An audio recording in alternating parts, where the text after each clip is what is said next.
तूर पीक जर आपल्याला घ्यायचे असेल तर सर्व शेतकरी बंधूंना माझी विनंती आहे का गुड सीड्स म्हणजे बियाणाची निवड. मग बियाणाची निवड करताना तुम्ही कंपनी वाईज निवड करा. सीड कसं क्वालिटीचं आहे त्याची निवड करा आणि त्या हिशोबाने तुरीचं उत्पन्न आपल्याला जास्त निघतं. कारण शुद्ध बीजापोटी फळे रसाळ गोमटी असं जे म्हणतात ना, त्यासाठी बियाणं फार महत्वाचं आहे.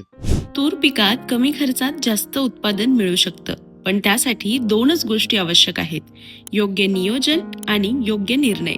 बियाण्यांची निवड हाच संपूर्ण हंगामाचा यशाचा पाया असतो. जे बियाणं मजबूत, त्या झाडाची वाढ दमदार. तुरीची लागवड करताना अगोदर सगळ्यात महत्वाचं नांगरणी वगैरे झाल्यानंतर त्याचे आंतर मशागत म्हणजे आधी व्यवस्थित मशागत करून घेतली पाहिजे. कुळावाच्या साहाय्याने असेल, ट्रॅक्टरच्या 3 फणीच्या साहाय्याने असेल. आणि त्यानंतर ज्या शेतकऱ्यांना सरीना तूर लावायची त्यांनी सरी काढून, पण दोन्ही ओळीचं अंतर महत्वाचं आहे. आणि दोन्ही ओळीचं अंतर हे 7 ते 8 फूट कमीत कमी ह्या वाणाचं असलं पाहिजे. आणि दोन्ही रोपांचं जे अंतर आहे ना ते 2 फूट असलं पाहिजे. त्यांनी आपल्याला तुरीला उत्पन्न जास्त मिळेल. फक्त खत टाकणं पुरेसं नाही. कोणत्या टप्प्यावर कोणतं खत, ही गणितं अचूक असली तरच उत्पादनात कमाल दिसते. तुरीची लागवड झाल्यानंतर आपल्याला जे महत्वाचं असतं ते तण व्यवस्थापन आणि खत व्यवस्थापन. तूर उगवणी झाल्यानंतर जे चांगल्या कंपनीचं तुरीचं तणनाशक आहे ते तुम्ही तणनाशक मार्फत तुरीचं तण नियंत्रण करू शकता. पण शक्यतो अंतर्गत मेहनत करून जे तण नियंत्रण केलं जाईल, खुरपणी असेल, वखरणी असेल, तर ते तुरीच्या पिकासाठी बाल अवस्थेमध्ये सगळ्यात महत्वाचं आहे. आणि तुरीची अंतर्गत मशागत झाल्यानंतर खत व्यवस्थापन त्याला महत्वाचं आहे. खत व्यवस्थापन करताना NPK मध्ये तुम्ही जर बल्क फर्टिलायझरमध्ये मिश्र खतामध्ये जर घेतलं तर 10-26-26, 14-35-14 याच्यासोबत मायक्रोन्यूट्रन आणि सल्फर आणि मायक्रोरायझा ह्या गोष्टी तुरीच्या पिकासाठी गेलेल्या अत्यंत आवश्यक आणि महत्वाच्या आहेत. त्यांनी आपल्याला तुरीचं जे बाळशापासून तर उत्पन्नापर्यंत अधिकच वाढ होईल. त्याने तुरीचे फुटवे, तुरीची हाईट हे सगळंच त्याला मदत होईल. तुरीला फुलांची संख्या जास्त लागल, शेंगाची संख्या जास्त लागल. आपण अंतर तर चांगलं ठेवलेलंच आहे.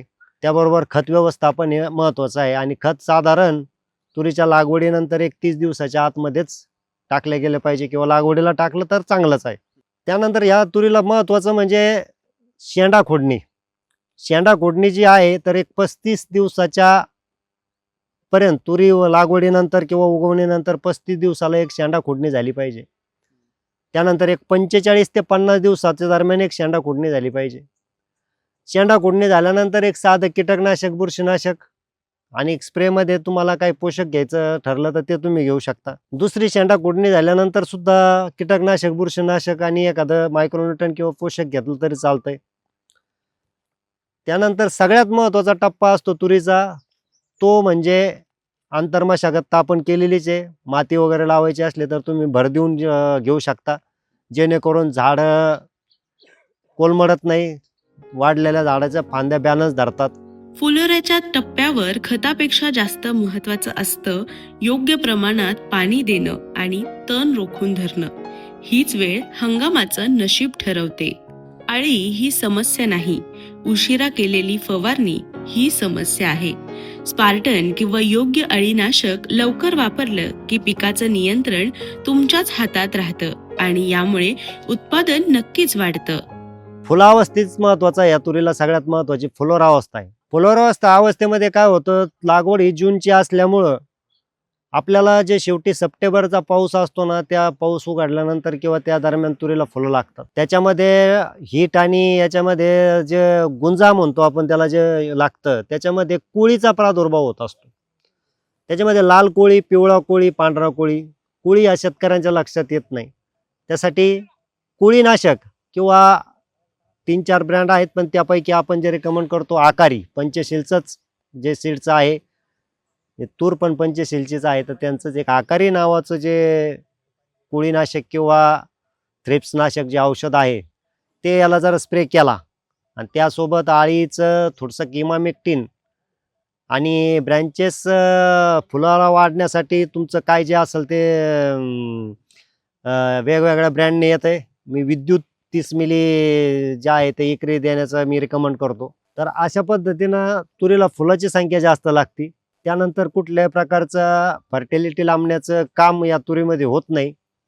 म्हणजे एक समान एका वेळेस फुलं लागतात, एका वेळेस शेंगा लागतात. शेंगा एकदा 50% आता या परिस्थितीमध्ये तुरीला 50% शेंगा आणि 50% फुलं आहेत. तुरीचा फुलं लागले, शेंगा लागल्या. आता शेवटची अवस्था म्हणजे शेंगा पोसण्याची अवस्था. शेंगा फुगण्याच्या किंवा पोसण्याच्या अवस्था म्हणजे त्याच्यामध्ये काय असतं, प्रोटीन वाढतं, शेंगाचा दाणा मोठा होतो. त्यासाठी आणि अळीचा प्रादुर्भाव नंतर शेवटी एक होत असतो. त्यासाठी अळीनाशक एक औषध, त्यासोबत स्पार्टन आणि किंवा 13-0-45 पंचशीलचं स्पार्टन आहे. ते तुरीला शेंगा फुगवण्याचं काम करतं. त्याच्यामुळं तुमचं एक 5 ते 10% ॲव्हरेजमध्ये निश्चितच वाढ होईल. हा एक फवारा मी या ठिकाणी शेतकऱ्यांना सांगू शकतो. अशी काळजी घेतलेली उत्पन्न तुमचं वाढू शकतं.